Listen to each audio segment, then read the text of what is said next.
You click to find out what happens to buffet leftovers. You're in the right place. Today, we're breaking down 7 ways those fresh trays live a second life. Soups built from yesterday's odds and ends. Sauces masking wilted produce.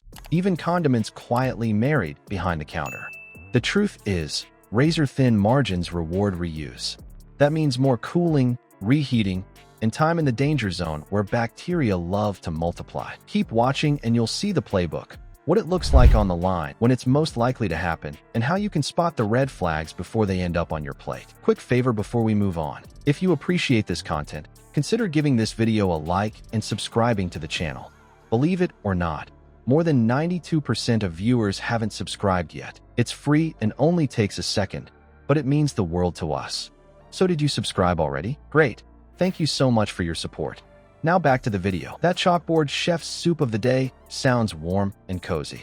What they don't post is the starter pack. Yesterday's roasted veg ends, carved meat scraps, and a scoop of overcooked pasta sliding into one stockpot. Soup feels safe because it's hot. The trouble starts way earlier. Deep tubs get filled, shoved into a walk-in, and cool slow. That long cruise through the danger zone is prime time for bugs like the ones that love warm, bulky soup. Here's the cycle you don't see. Lunch pans get picked over, trimmings land in a hotel pan, a late-night stock happens, then it's stored in bulk. Shallow pans, ice wands, or a blast chiller break that heat fast. Skip them, and you miss the FDA food code clock. 135 to 70 in 2 hours, 70 to 41 in 4. Inspectors write up places for failing that, and for weak reheats. Hot doesn't equal safe. Ask for made-to-order or fresh, steaming batches, and pass on cream-heavy soups late. Now let's move on to the basket that never seems to empty. Bread. Free bread feels like a gift. When it turns day-old, it often gets a makeover.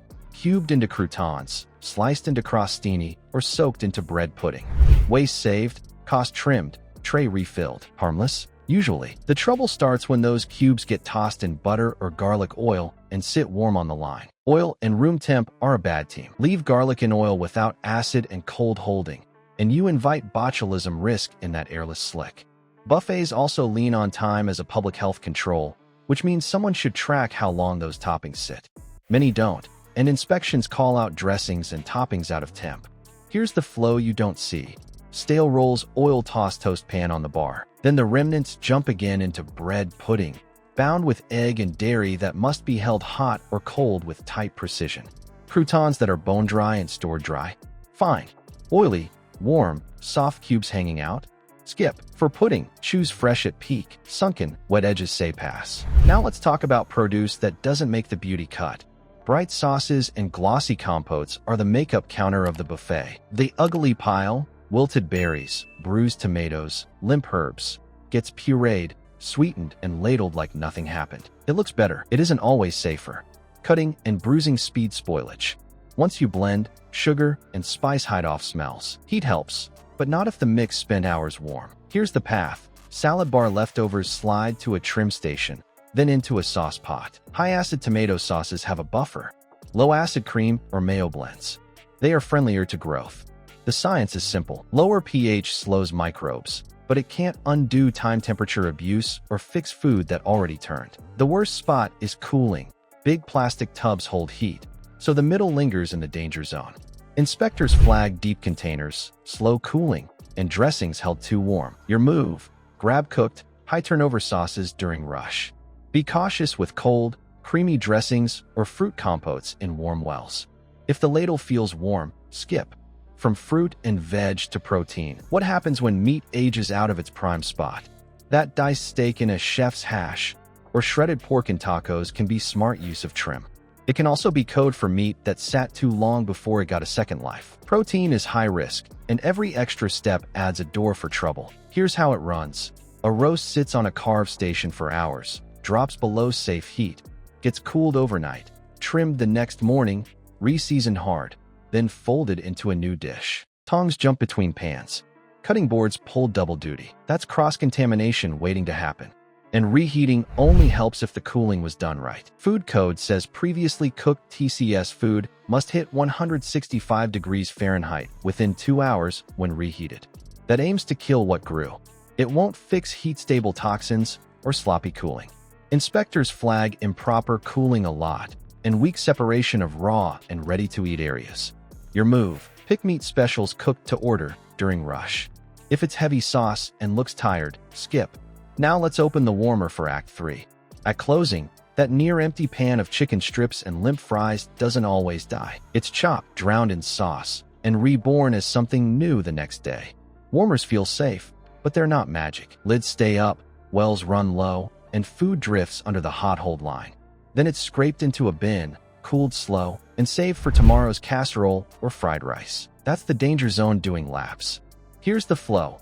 Hot hold with constant lid lifts, sub 135° F stretches, pan scrapings into a cooler, overnight storage, then back to the line. Starches raise the stakes.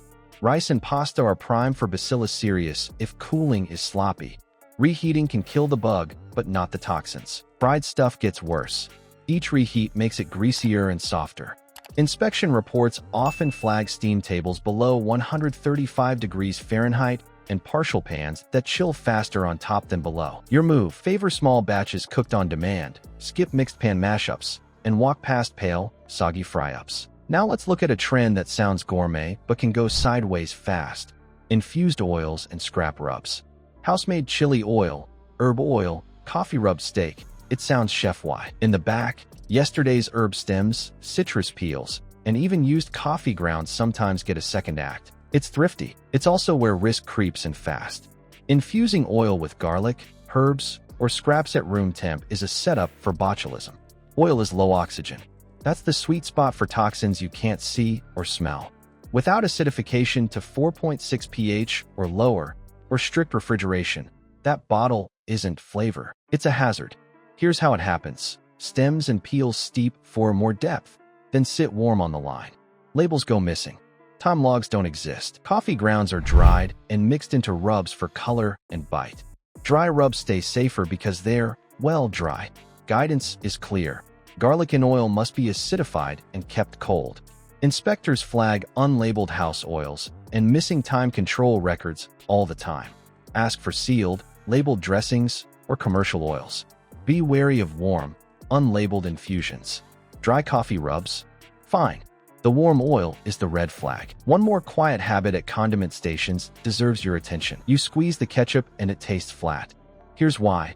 A lot of places marry bottles, pouring the last inch from one into another to cut waste. Every top-off blends, old with new. Dates vanish. Traceability goes out the window. The same habit hits garnishes. Lemon wedges and chopped herbs get topped off instead of replaced, so the oldest stuff never leaves the bin. Now the messy part. Bottles are rinsed, or not. Shared funnels touch multiple necks. Caps rarely get sanitized, so sticky threads collect grime. Over at the garnish station, tongs bounce from tray to tray, hit the counter, then dive back in. When bins are topped, the wet bottom layer stays put. That's how biofilm and slime build. Health departments warn against marrying condiments because it defeats date marking. Inspectors cite unlabeled squeeze bottles and topped-off bins all the time. Your move: pick single-serve packets or sealed pumps. Skip garnish trays that look wet or mixed. Ask for a fresh bottle. That's the cycle. Now let's close with how you can eat smarter without giving up value. The real kicker isn't reuse.